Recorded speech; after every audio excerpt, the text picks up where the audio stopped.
we have a little break between our family time in the morning and our actual church service. Poked my head outside and noticed a U-Haul moving van right over there in front of a house across the street, and a guy had just rolled up the back. And of course, you can kind of recognize an individual that is very deep into the marijuana scene. I mean, he and his wife are both out there. They have dreadlocks. They're covered in tie-dye, got the Buddhist flags flying from the house already before they'd unpacked. And, just an interesting scene. But I said, hey guys, anybody object to starting service 30 minutes late today? Let's go help this family move in and see where God leads. And so we did. We just postponed the church service. All of us just rolled up our sleeves. Most of us are in church around here in our blue jeans anyway, so rolled up our sleeves and moved a family in. I don't know who was more surprised, us just getting out of our routine and going across the street to do this, or these people seeing a bunch of people coming out of a Baptist church to move them in. Out of that, we ended up building a relationship with this family to where we had them to our home. We've shared meals together, and their daughters wanted to come and see what this church was about. And long story short is those two daughters ended up attending our church on a fairly regular basis for about 4 or 5 months. We had heard about this church up here where the pastor had a stroke, and our mutual, very close friend, Brad Calger, was asking around for someone to interim speak and to just evaluate what was happening here. After about 6 weeks, I knew in my heart that God was calling us to be here. Now the interesting thing, when we got here, basically, it's me preaching to the former pastor and 2 pastors' wives.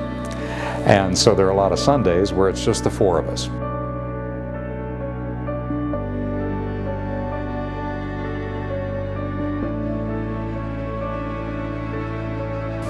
And Black Sunday is when Exxon closed their business, locked it up, and put everybody out of work. 2,500 people, and on one Sunday morning, no work. No one had any warning of it. No warning. Actually, when you look at it, it was kind of a stupid time to be building a church, or starting a church, but we did. We were going down and getting smaller and smaller for maybe 10 years, just gradual shrinking. When I was in the hospital,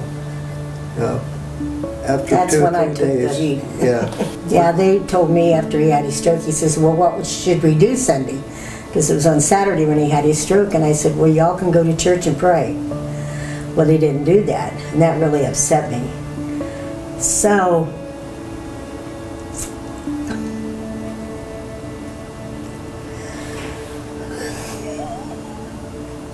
sorry. Yes, it's hard times.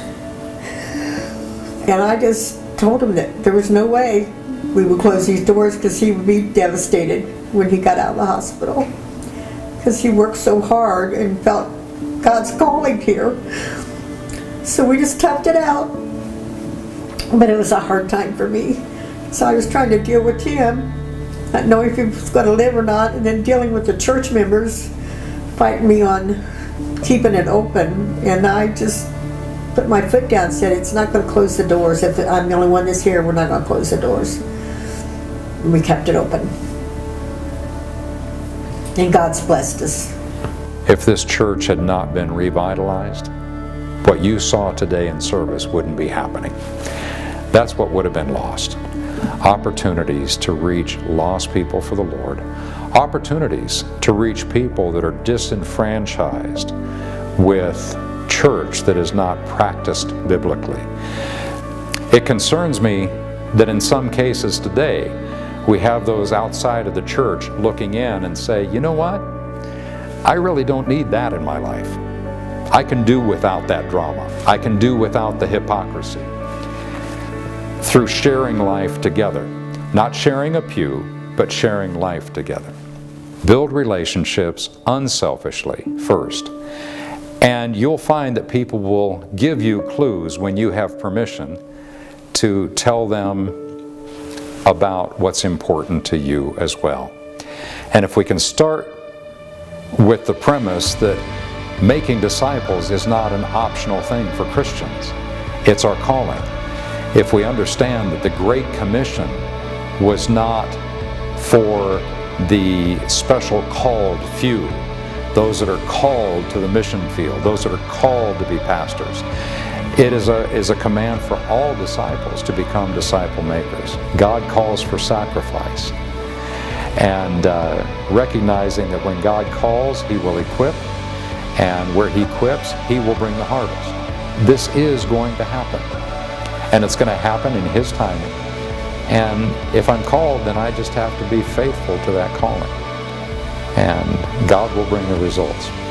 So as we came here, and I'm preaching week after week after week to 3 people, just knowing that we're following God's will, we're where we're supposed to be, was enough.